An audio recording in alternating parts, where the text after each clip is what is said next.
बंधु माने आजिर एही कार्यक्रम को आपण मानक स्वागत। आजिर एही कार्यक्रमटी मीन राशि व्यक्तिविशेष मानक पई बहुत गुरुत्वपूर्ण अटे, बहुत ही खास अटे। कारण एही सेप्टेम्बर 2026 रे आपण खाइबा पीबा भूली जाई पारंती। कारण एही मासरे आपणक सहित 7टी गुरुत्वपूर्ण घटना घटिबा पई जाउछि। एही मासटी को आपण हालुका भाबरे नियंतु नाही, कारण आपणकर 4टी अपूर्ण स्वप्न सत हेबाकु जाउछि। बंधु माने आपणकर कांदिबार दिन शेष होईगला, कारण एही मास किछि बड़ घटना घटिबार संकेत दिए। आपण यथेष्ट लुह ढाली सारिछंती। एबे आपणक जीवन को एक नूतन दिगरे नेबार समय आसीछि। मु जाने गत 8 रु 9 मास आपणक जीवनर सबुठारु तिक्त थिला, उत्थान पतन रे परिपूर्ण। आपण गोटे समस्या बाहरु बाहरु आउ गोटे समस्या रे पड़ी जाउथिले। आपण बुझी पारु नथिले जे आपणकर जीवन केउ मोड़ दे गति करूछि।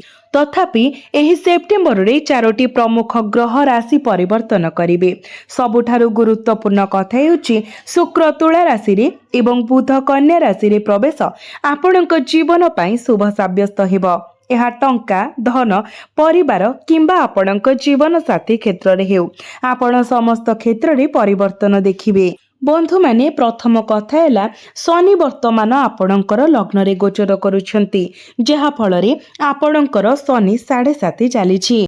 तेणु वर्तमान आपण निजको सम्मान करबा उचित। आपणकर निजर जेतेबेले आमे निरंतर निजको हीन करू किंबा निजको सम्मान देबारे विफल हेउ, शनि आम उपरे आहुरी प्रतिकूल प्रभाव पकाई थांती। तेणु आपण कोन करबा उचित? जेतेबेले शनि लग्न रे अछंती, अन्य मानक निकटरे भिक्षा किंबा निवेदन करंतु नाही। काहा उपरे उच्च आशा रखंतु नाही। काहाको आपणको भल पाइबाको किंबा टंका देबाको कुहंतु नाही। आपणकर मर्यादा ह्रास करंतु नाही। जदि केही साहाय्य करंती ठीक अछि, किंतु आपणको निजको जणे राजा परि रहिबाको पड़िबो, जे भूमि सहित स्थिर एवं संयुक्त रहिथाय, किंतु अहंकार भाव पोषण न करी एथिरे विशेष ध्यान दियंतु। जदि आपण निजको सम्मान करंती, तेबे एहा भगवान शनि को सम्मान करिबा सहित समान। मु केवल आपणको एतिकी जणाइबाको चाहूछि। एहा व्यतीत आपणको जीवन रे किछि श्रृंखला आणंतु। एही सेप्टेम्बर मासरे श्रृंखलाबद्ध हुअंतु। समय सीमा मध्य रे आपणकर समस्त कार्य समाप्त करंतु। निसंदेह रे एही मास आपणको पई टंका रोजगार करिबा एवं निजको उन्नत करिबा पई उत्कृष्ट सुजोग सृष्टि करिबो। मु एबे आपणको ग्रह संयोजन विषय बुझाउछि, दयाकरी ध्यान देई सुनंतु। प्रथम कथा हैला गुरु, जे आपणको कुंडली रे वर्तमान उच्चस्थ अछंती। जेहेतु आपणकर राशिर अधिपति उदित होइछंती, तो आपणको मध्य रे ज्ञान बढ़िबो, मैच्योरिटी लेवल बढ़िबो। जदि आपण शनि 7.5 प्रभाव रे अछंती एवं शनि आपणको लग्न रे अछंती, किंतु आपणक राशिर अधिपति आपणको सुरक्षा देउछंती, एक सुरक्षा कवच भाबरे कार्य करूछंती। आपण हुए तो एपरि समय देखिथिबे जेतेबेले आपण बड़ संकटर सम्मुखीन होइथिले, तथापि आपण से गुड़िकरु सुरक्षित भाबरे बाहरी पारिछंती। एहा गुरुंक पई धन्यवाद, जहा आपणको एही सुरक्षा कवच प्रदान करिछि। एहा एक बहुत सकारात्मक विकास। गुरु पंचम भावरे अवस्थित, जेतेबेले लग्न भावर अधिपति पंचम भावरे गोचर करिथांती, यह उत्कृष्ट बुद्धि को सूचित करे। तो जदि आपण छात्र छात्री अटंती, तो शिक्षा क्षेत्र पई एही समय अत्यंत अनुकूल। जदि आपण शिक्षकता वृत्ति रे अछंती, लेक्चर अछंती, प्रोफेसर अछंती किंबा कम्युनिकेशन रिलेटेड किछि काम करूछंती, तेबे यह एक उत्कृष्ट समय। एहा व्यतीत एहा आपणकर प्रेम जीवन पई एक भल समय। आपणक साथी आपणक पई समर्थनर उच्च होइजिबे। जदि केही आपणको पूर्वरु प्रतारणा करिबा परे छाड़ी देइथिले, तेबे सेमाने फेरी आसीबार संभावना अछि। यह निश्चित सेमाने गभीर अनुताप करिवे। आपणक प्रेम जीवन विषय आपण हुए तो 7.5 समय देखिथिबे जे स्वार्थपर संपर्क दूरेई जाइछि। आपण थरे विश्वास करिथिबे जे केही आपणको गभीर भाबरे भल पाउछंती, केवल एही पर्यायर अनुभव करबाकू जे सेमानंकर आसक्ति केवल स्वार्थ उपरे आधारित थिला, जहा फलरे आपण स्वाभाविक भावरे सेमानंकठारु निजको दूरेई रखिथिबे। पंचम भाव मध्य संतान संतति को नियंत्रण करे। तेणु एही मासरे आपणक संतान संततिक सह जड़ित विषय गुड़िक बहुत सकारात्मक हेब। आपण आपणक संतान मानक पई किछि प्रकारर खुशी किंबा शुभ खबर पाई पारंती। सेमाने मध्य उन्नति करुथिबा परि मने हुए। ଏହା ସହିତ ଆପଣଙ୍କ ପାଇଁ ଶୁକ୍ରଙ୍କର ଏହି ପ୍ରମୁଖ ଗୋଚର ଘଟୁଛି। ଶୁକ୍ର ଆପଣଙ୍କର ଅଷ୍ଟମ ଭାବରେ ପ୍ରବେଶ କରୁଛନ୍ତି। ଯେତେବେଳେ ଶୁକ୍ର ଅଷ୍ଟମ ଭାବରେ ନିଜ ରାଶିରେ ପ୍ରବେଶ କରିବେ ତ ଏଠାରେ ଏକ ବିପରୀତ ରାଜଯୋଗର ସୃଷ୍ଟି ହେବ।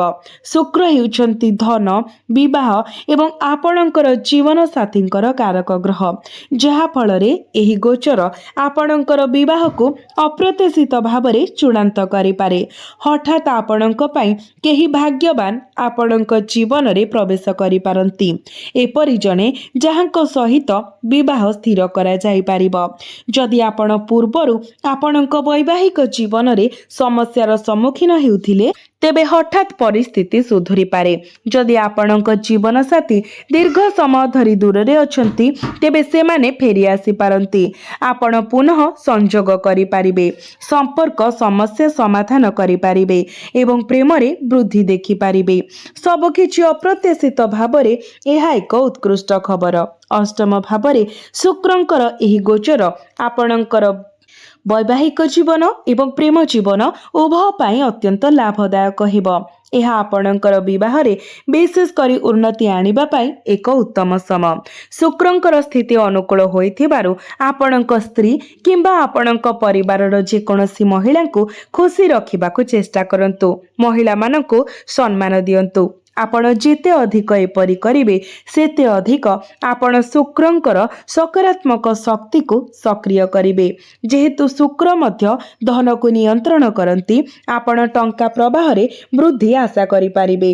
ଏହା ସହିତ ଶୁକ୍ର ଆପଣଙ୍କର ତୃତୀୟ ଭାବକୁ ଶାସନ କରନ୍ତି, ଅର୍ଥାତ୍ ଆପଣଙ୍କର ସାହସ ଏବଂ କରିସ୍ମା ବୃଦ୍ଧି ପାଇବ। ଯଦି ଆପଣ ସୃଜନଶୀଳ କ୍ଷେତ୍ର ଯେପରିକି ନୃତ୍ୟ, ଗୀତ, ଆଇଟି ସେକ୍ଟର କିମ୍ବା କ୍ରୀଡ଼ା ସହ ଜଡ଼ିତ ତେବେ ଏହା ଆପଣଙ୍କ ପାଇଁ ଏକ ସୁନ୍ଦର ସମୟ। ଆପଣ ଏହି ମାସରେ ଅତ୍ୟନ୍ତ ସୃଜନଶୀଳ ହେବେ ଏବଂ ଗୁରୁତ୍ୱପୂର୍ଣ୍ଣ ପ୍ରଗତି ହାସଲ କରିପାରିବେ। ଯଦି ଆପଣ କିଛି କଣ୍ଟେଣ୍ଟ କ୍ରିଏଟ୍ କରୁଛନ୍ତି କିମ୍ବା ଖବର କିମ୍ବା ଗଣମାଧ୍ୟମରେ କାମ କରୁଛନ୍ତି ତେବେ ଏହି ସମୟ ମଧ୍ୟ ଆପଣଙ୍କ ପାଇଁ ଉତ୍କୃଷ୍ଟ। ଏହା ବ୍ୟତୀତ ଧ୍ୟାନ ଦିଅନ୍ତୁ ଯେ ବୁଧ ଆପଣଙ୍କର ସପ୍ତମ ଭାବରେ ଗୋଚର କରୁଛନ୍ତି। ଏହି ଗୋଚର ଆପଣଙ୍କ ଜୀବନ ପାଇଁ ବହୁତ ସକାରାତ୍ମକ ହେବ। ସେପ୍ଟେମ୍ବରରେ ଆପଣ ଦେଖିବେ ଯେ ବୁଧଙ୍କର ପ୍ରଭାବ ବୃଦ୍ଧି ପାଇବ, କାରଣ ସେପ୍ଟେମ୍ବର 7 ତାରିଖରେ ବୁଧ କନ୍ୟା ରାଶିରେ ନିଜର ସ୍ୱରାଶିରେ ଗୋଚର କରିବେ। ବୁଧ ସିଧାସଳଖ ମନ ଏବଂ ବୁଦ୍ଧି ସହିତ ଜଡ଼ିତ।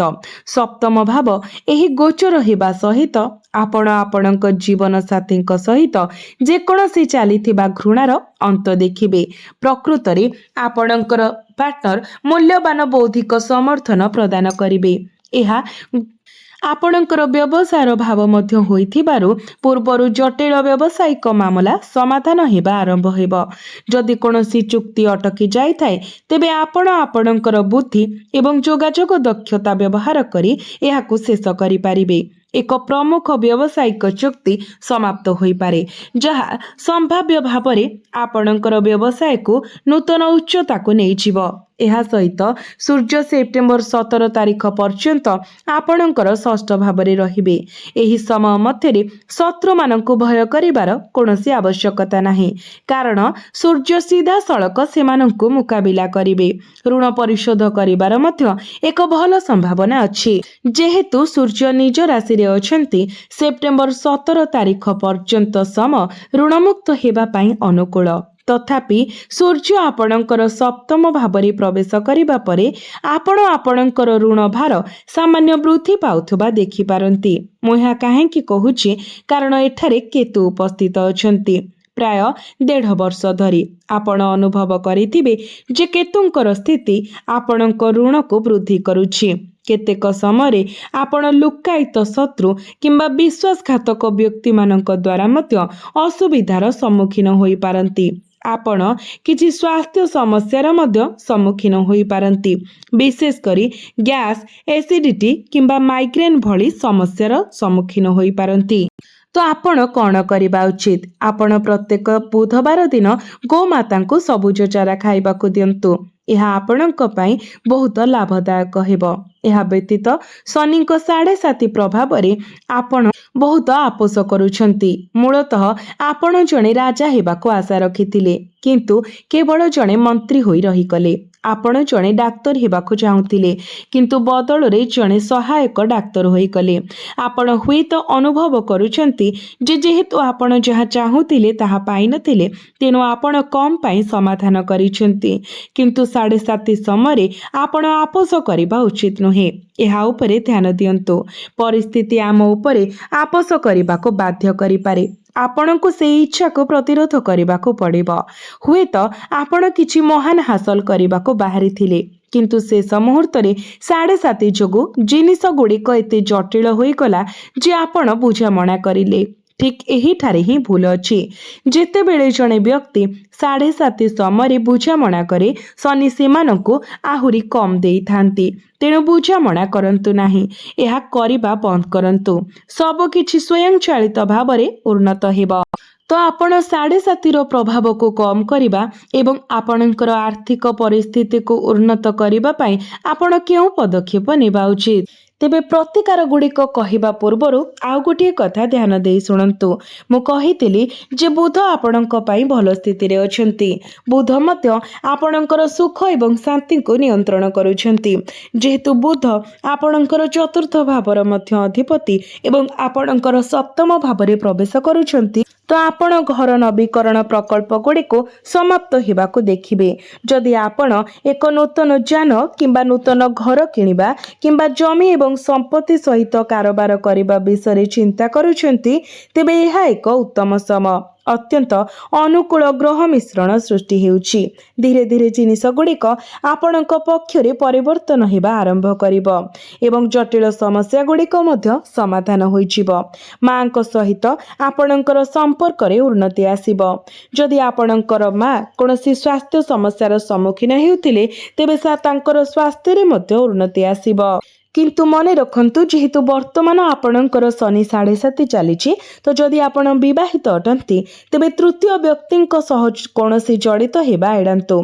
जदि आपणक मध्यरे कोनोसी तृतीय व्यक्ति आसंती, तो वैवाहिक जीवन रे समस्या आसी पारे। स्वास्थ्य विषय जदि कहिबा तो शुक्र एक्टिव रहिबे, किंतु आपणको आपणकर मधुमेह प्रति सचेतन रहिबा एवं आपणकर इच्छा को नियंत्रण करिबा आवश्यक। अत्यधिक मीठा किंबा तेलिया खाद्य खाइबारु दूरेई रुहंतु। आपण हुएत लक्ष्य करिथिबे जे शनि 7.5 आरंभ हेबा परठारु आपणक मुहरे व्रण भली समस्यार आपण सम्मुखीन हेउछंती। दृष्टि शक्ति मध्य ह्रास पाइछि।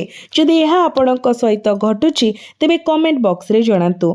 तेबे एही समस्या गुड़िकर समाधान पाई एवं शनिकर दुष्प्रभाव को कम करिबा पाई आपण प्रत्येक शनिवार दिन शनि 40 पाठ करंतु। प्रत्येक दिन कुकुर को रुटी किंबा बिस्कुट खाइबाकू दियंतु एवं प्रत्येक दिन आपण हनुमान 40 पाठ करंतु। यह शनिकर कुप्रभाव को कम करिबारे सहाय्य करिबो।